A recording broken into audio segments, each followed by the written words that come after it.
El siguiente programa es para todas las edades. No contiene escenas de sexo o violencia. Es apto para toda la familia. Cuenta con el sistema Closed Caption y es financiado con recursos del Fondo Único de TIC.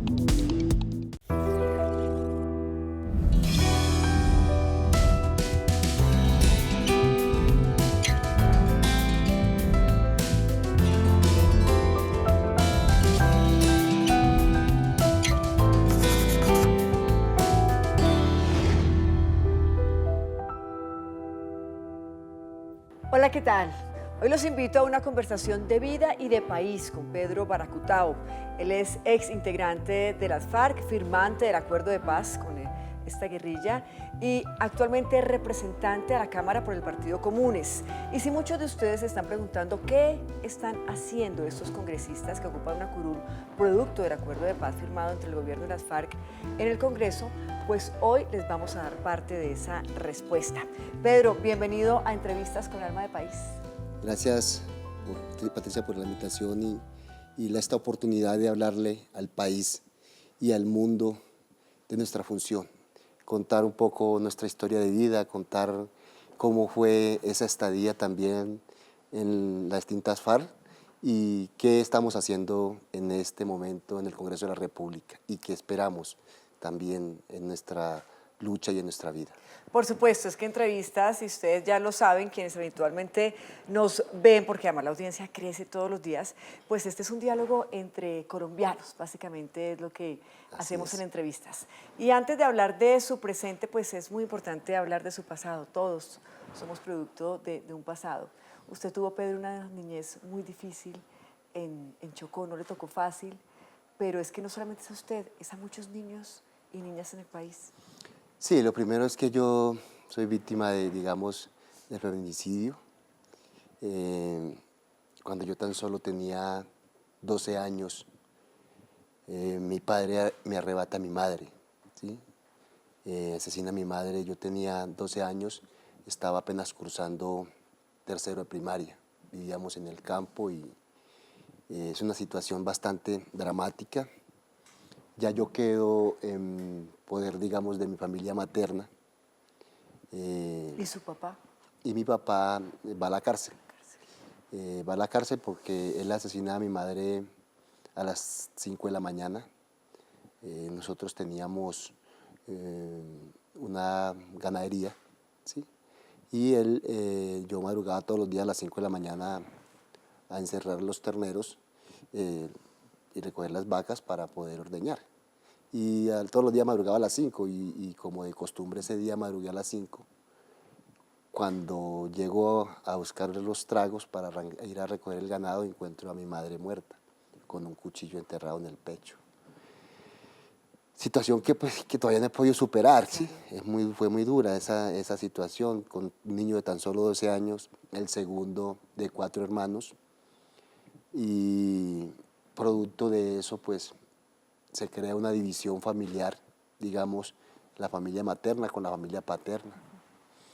Nosotros quedamos con la familia materna durante unos años y ya seguí estudiando el cuarto de primaria, luego estudiaba y trabajaba en las fincas de los hacendados en el municipio de Acandí.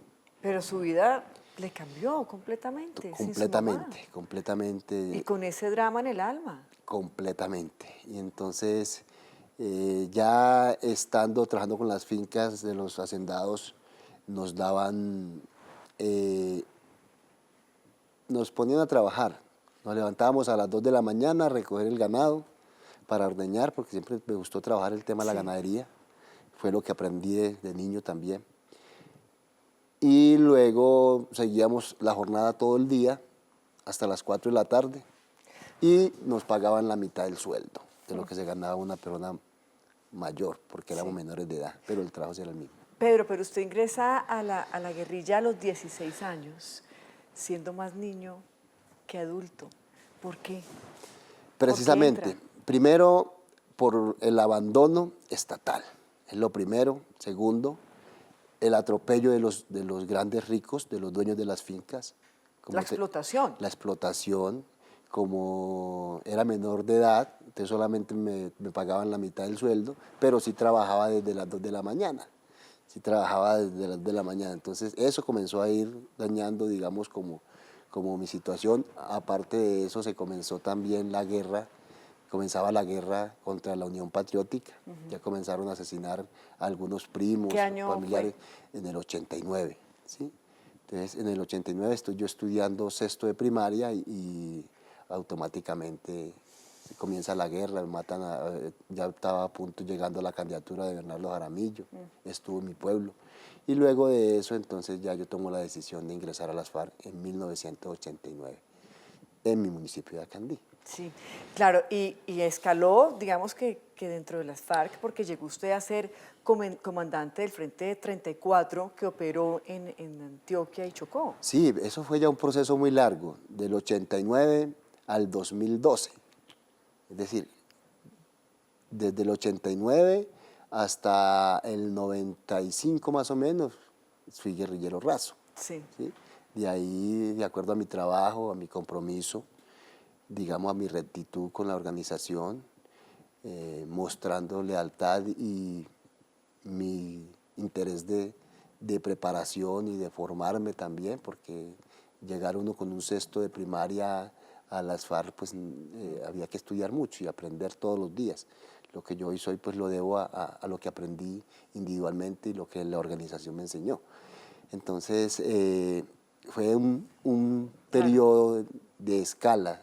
Digamos, primero uno llega a ser reemplazante de escuadra, que era la primera, digamos, escalafón de mando en el interior de las FARC. Luego va subiendo, ¿sí? En el 2003 me ascienden a la dirección del frente, pero no hacía parte, digamos, como comandante ni segundo al mando, sino, digamos, un mando más poquito al interior de la dirección del 34 Frente. Ya para el 2012 es donde ya la dirección toma la decisión de designarme como comandante. Y ahí ya empezamos a hablar de paz en Colombia.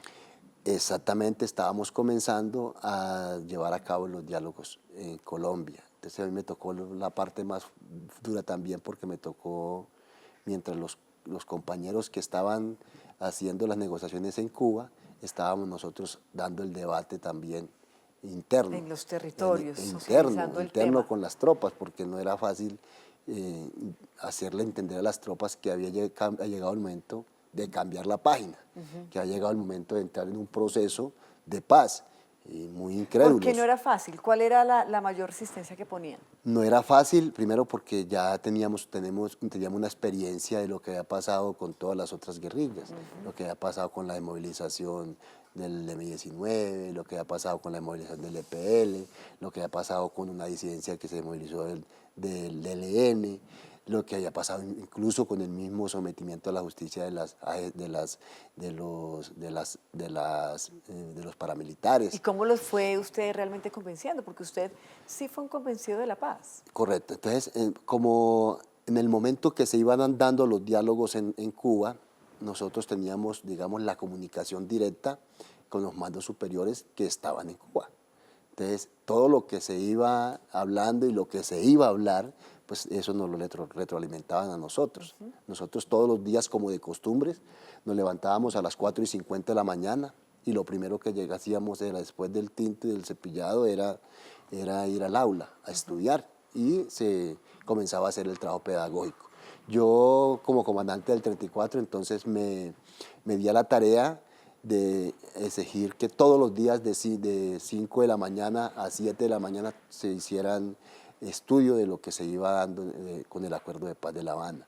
Es decir, fue como una orientación de directriz de la dirección para poder ir abonando el terreno y preparando a todas las tropas que estaban bajo mi mando, para que llegaran claros y conscientes de la importancia de la firma del Acuerdo de Paz. ¿Usted sabe de esos integrantes, hombres y mujeres que hacen parte de su tropa, las historias de ellos actualmente? ¿Dónde están? ¿Qué mucha hacen? parte de ellos, casi que el 95-98% están ahí en los espacios territoriales. Hemos tenido una situación muy difícil. Primero porque nosotros hicimos dejación de armas en el espacio territorial de Vidrí, Vigía del Fuerte Antioquia. en el 2016.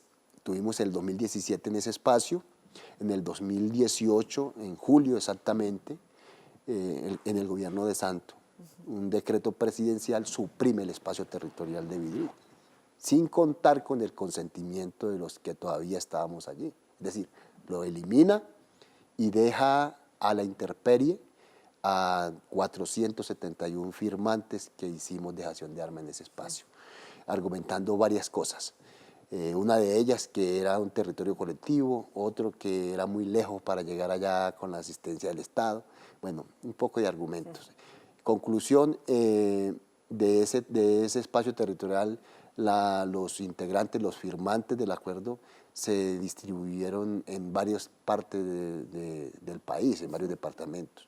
Una parte se quedó en Chocó, otra parte se vino para Antioquia y otros se fueron para Risaralda y Caldas. Sí. Entonces, más o menos y un poquito más reducido ya fue para la Córdoba.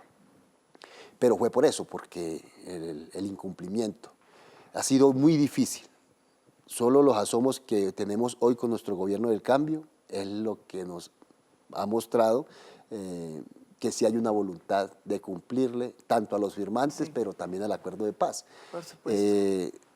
Durante estos 6 años de los gobiernos de Santos y de Duque, no ha sido sino una odisea. Los firmantes no tienen ni siquiera una vivienda, no tienen tierras para trabajar, los proyectos productivos son una odisea. Pero está cambiando, pero en este momento está cambiando el país, por supuesto. Mire, precisamente usted también ha venido compareciendo ante la JEP, ante la Jurisdicción Especial para la Paz, trabajando de lleno con las víctimas, incluso ha participado en la creación de fundaciones para víctimas. ¿Cómo se han dado esos encuentros realmente? ¿Cómo ha sido verle la cara, el rostro a la víctima para usted? Bueno, desde la firma del acuerdo de paz y antes, nosotros siempre en nuestro estatuto, en nuestro alineamiento estaba reconocer fallas, errores. En este caso ya no hablamos de fallas, errores, sino de delitos que se hayan cometido en el marco del conflicto. Siempre le hemos dado la cara a las víctimas. Es un compromiso que quedó en el acuerdo y nosotros estamos cumpliendo. Por eso exigimos el cumplimiento también del Estado, claro, para con nosotros. ¿Cómo han sido esos encuentros? Entonces, hemos llegado a donde se nos ha invitado. Hemos estado compareciendo también ante la Jurisdicción Especial para la Paz, que es nuestra responsabilidad, en el caso 001, en el caso 004. Y estamos comprometidos. Es duro, porque hablar uno con una víctima de la organización es difícil. Uno se ubica en el lugar de ellos, ¿sí? En el entendido que uno también fue víctima del conflicto. ¿Sí? Nosotros también somos víctimas de un conflicto en el cual vivimos, que fuimos sometidos, digamos, a él. Pero en este caso concreto, ellos como víctimas de la organización, pues uno se ubica en su lugar y es muy duro, pero tenemos la fortaleza y la fuerza de poder soñar con un país distinto, con un país en paz. ¿Hay perdón ahí en esos encuentros? ¿Se pide perdón? Sí, se pide perdón. En todas partes donde nos ha tocado hemos pedido perdón. Y yo he pedido perdón y no me da pena decir pedir perdón, porque pedir perdón es de valientes. Pedir perdón es decir, aquí estoy dispuesto a poner la cara y con toda la disposición de ayudar para que el Estado colombiano, como quedó contemplado en el acuerdo, resarza esas víctimas. Es una responsabilidad. Hay que pedir perdón. Una pequeña pausa y ya regresamos a Entrevistas con Alma de País.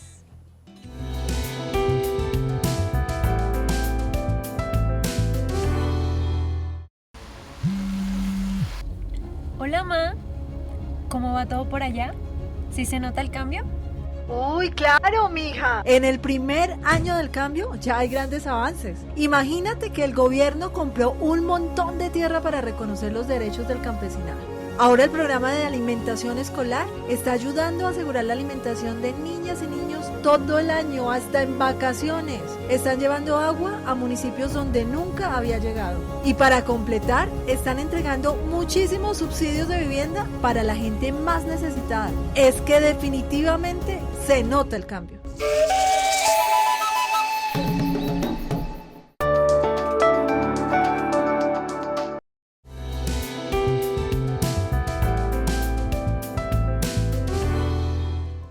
Continuamos en entrevistas con Alma del País, hoy con Pedro Baracutao, él es representante a la Cámara por el Partido Comunes y quien pues trabaja en proyectos que le aportan a la construcción de paz desde el Congreso. Pedro, ¿cómo llega usted a la Cámara de Representantes y por qué usted y no otro exintegrante de las FARC?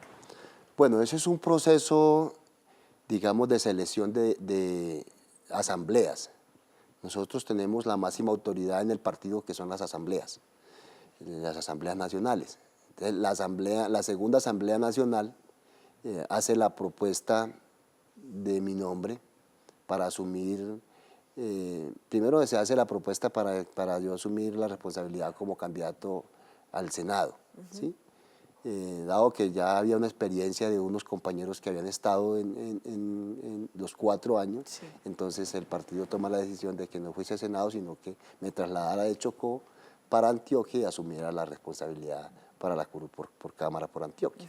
Entonces es como una responsabilidad, digamos, una decisión partidaria, y luego pues se coloca ya el nombre como para reafirmarlo en las campañas de 2022. Usted sabe que su nombramiento, pues de una u otra manera, en la esfera política del país generó cierta resistencia. ¿Cómo lo asumió? Como un reto.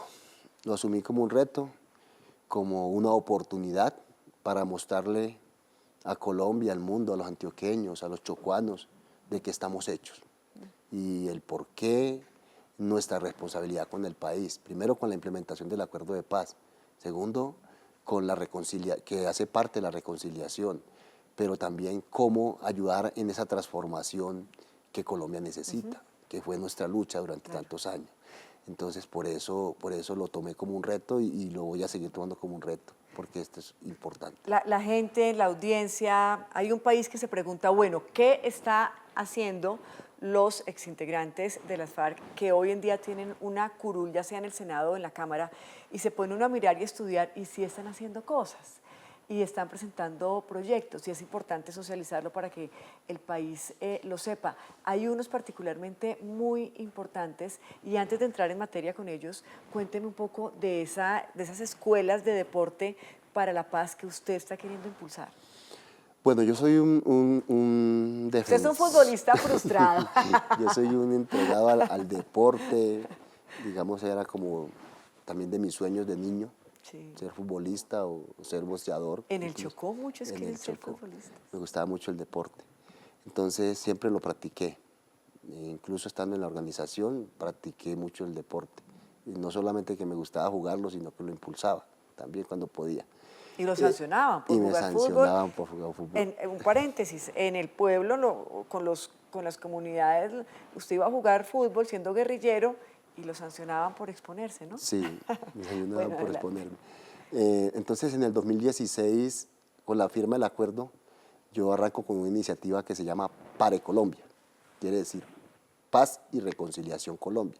Paremos la guerra y construyamos la paz a través del deporte. Y se crean las escuelas de formación deportiva en las áreas afectadas por el conflicto. ¿Hoy en día existen? Hoy en día tenemos 7 escuelas de formación deportiva y 3 clubes. Están arrancando apenas. Y una fundación que se llama Fundación por la Pacificación de Colombia. Y es algo muy bonito porque es una actividad de paz y reconciliación. Quienes dirigen las escuelas son víctimas del conflicto y firmantes del acuerdo de paz. Hemos llegado incluso hasta realizar diplomados con la Universidad Tecnológica del Chocó para poder desarrollar. Realizamos torneo por la paz y la reconciliación del Chocó. Y en Antioquia también estamos. En este momento estamos desarrollando un torneo por la paz y la reconciliación de los urraeños. Va a ser un torneo por 6 meses, lleva 4, termina el 15 de octubre. ¿Y consideras que realmente el deporte, en este caso el fútbol, se arrebata de la guerra? Sí, una de las estrategias de Pare Colombia es eso, arrebatarle los niños a la guerra. Y más porque, ya les conté, yo llego de 16 años a las FARC. Entonces, lo que yo viví, no quiero que los jóvenes lo sigan viviendo. Por eso le apuesto con todas las energías y me sacrifico para que podamos lograr la paz, pero la paz con justicia social. Sí. Y la paz con justicia social es llevar también la institucionalidad a todos los rincones donde está la desigualdad social, donde está el conflicto. Oiga, y eso es lo que con este gobierno estamos logrando. Aprovecho que usted trabaja directamente con los territorios, con los jóvenes, para que nos dé su opinión respecto a este proyecto del gobierno nacional que se llama Jóvenes en Paz, que pretende pues sacar de la delincuencia a los jóvenes de las regiones con más problemáticas del país, con bonos de $1 millón mensuales. ¿Qué opinión tiene respecto a este tema que ha sido muy polémico para una parte de Colombia que considera que de repente ese no es el camino? Todo lo que hagamos en beneficio de construir la paz y de arrebatarle a los jóvenes a la guerra, no se puede cesar. Esa es una iniciativa fundamental, no solo porque le vamos a arrebatar jóvenes a la guerra, porque los vamos a sacar de esa franja. Uno cuando está en la edad de 16, 17, 18 años es muy vulnerable, ¿sí? Es muy vulnerable, no sabe a veces los retos que tiene incluso vivir y está dispuesto a hacer cualquier cosa y se deja llevar incluso por las malas amistades. Entonces, esta iniciativa del gobierno es fundamental porque con ella podemos aglutinar a aquellos jóvenes, ponerlos a estudiar, ponerlos a que hagan deporte, ponerlos a que hagan cultura, ponerlos a que comiencen a producir también. O sea, todo va a depender de poder unir esfuerzos. Claro, desde el acompañamiento el gobierno nacional, el gobierno del departamento, los municipios, las fundaciones, las corporaciones, es decir, toda la sociedad volcada a que este proyecto, esta iniciativa del presidente Gustavo Petro sea una realidad. El problema es que aquí en Colombia hay tantos egoístas, hay mucha gente egoísta que se hace esa criticar. Aquí lo que necesitamos es, critiquemos lo malo, pero actuemos en función de salvar vidas. Y si salvamos vidas, avanzamos. No importa que sea de izquierda, no importa que sea de derecha, no importa que sea de centro. Aquí lo que tenemos es que salvar vidas.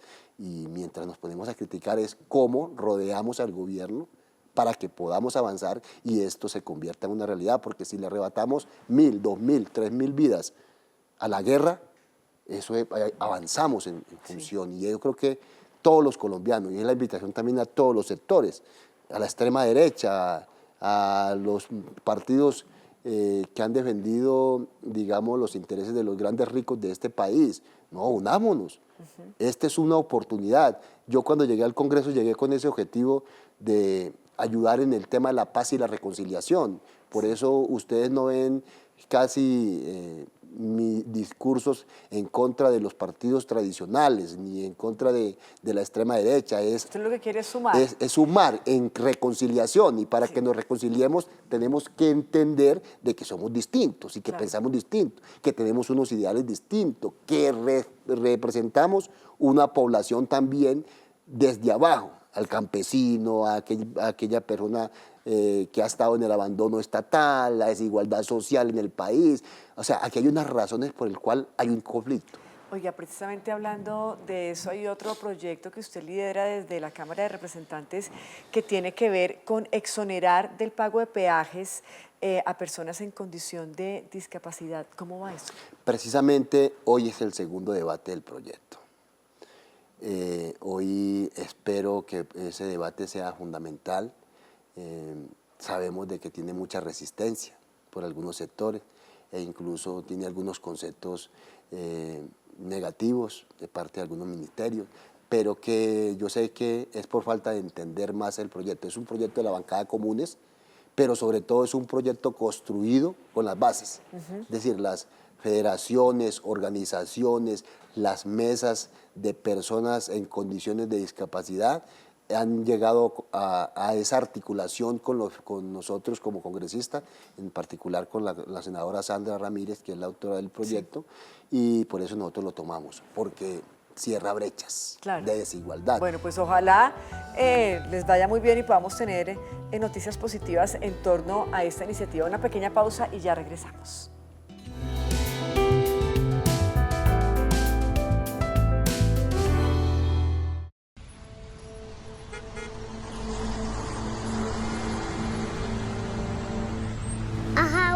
Porque tú siempre tienes las manos tan ásperas. Siempre que veas unas manos así, vas a saber que es alguien que ha trabajado toda su vida con ellas. Y un día, cuando veas tus manos así, te vas a sentir tan orgullosa como yo. Las tierras vuelven a quienes las han trabajado con sus manos. Por eso el gobierno del cambio las está entregando y formalizando, avanzando en la reforma agraria. Así cultivamos a Colombia como la potencia mundial de la vida. Gobierno de Colombia.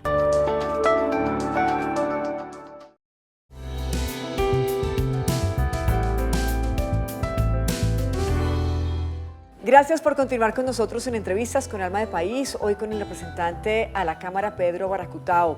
El gobierno está poniendo todo de su parte, representante, para adelantar, por supuesto, los diálogos con el ELN, y no solo con ellos, sino también con grupos armados ilegales en el país.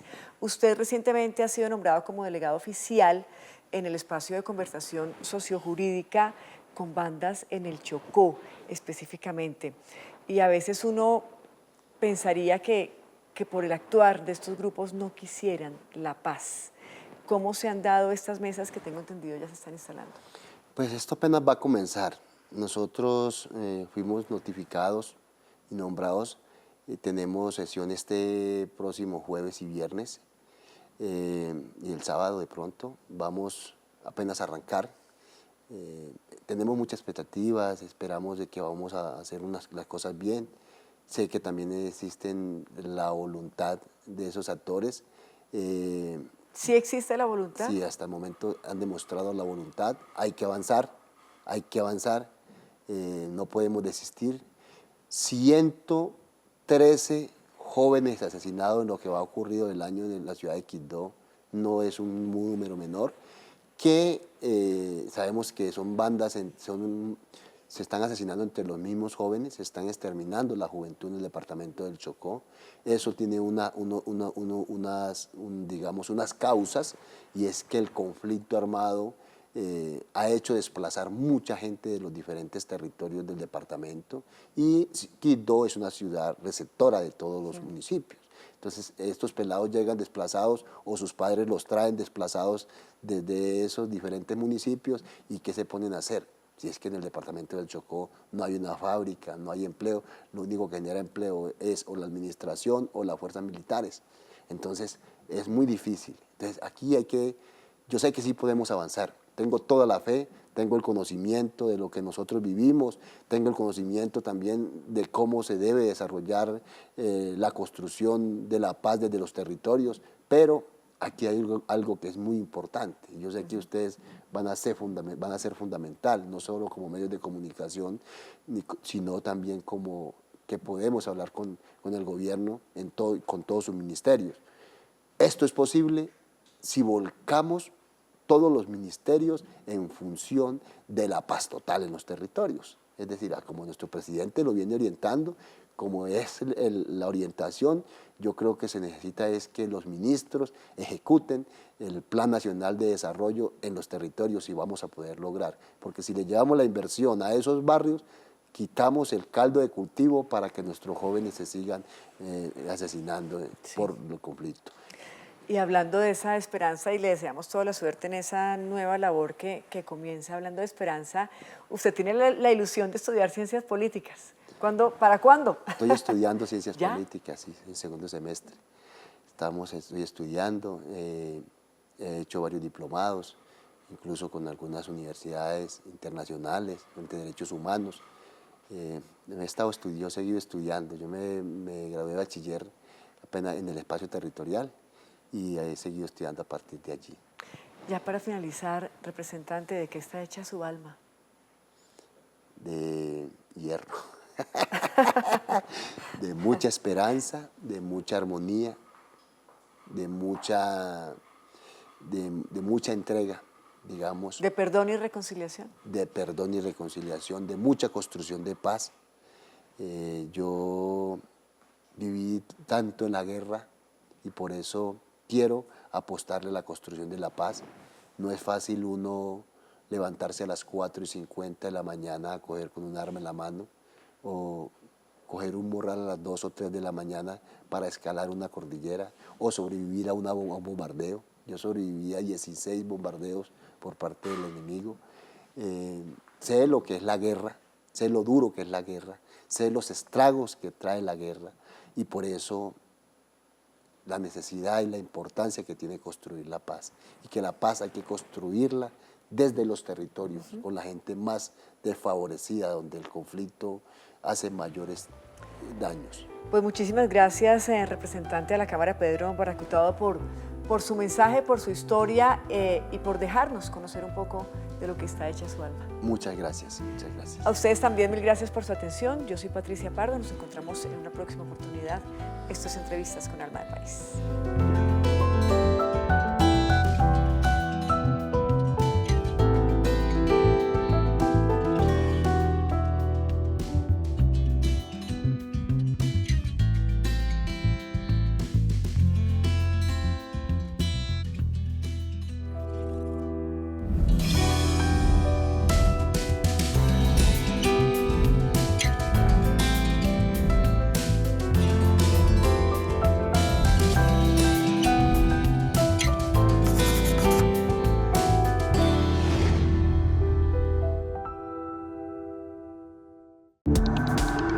Este contenido fue financiado con recursos del Fondo Único de TIC.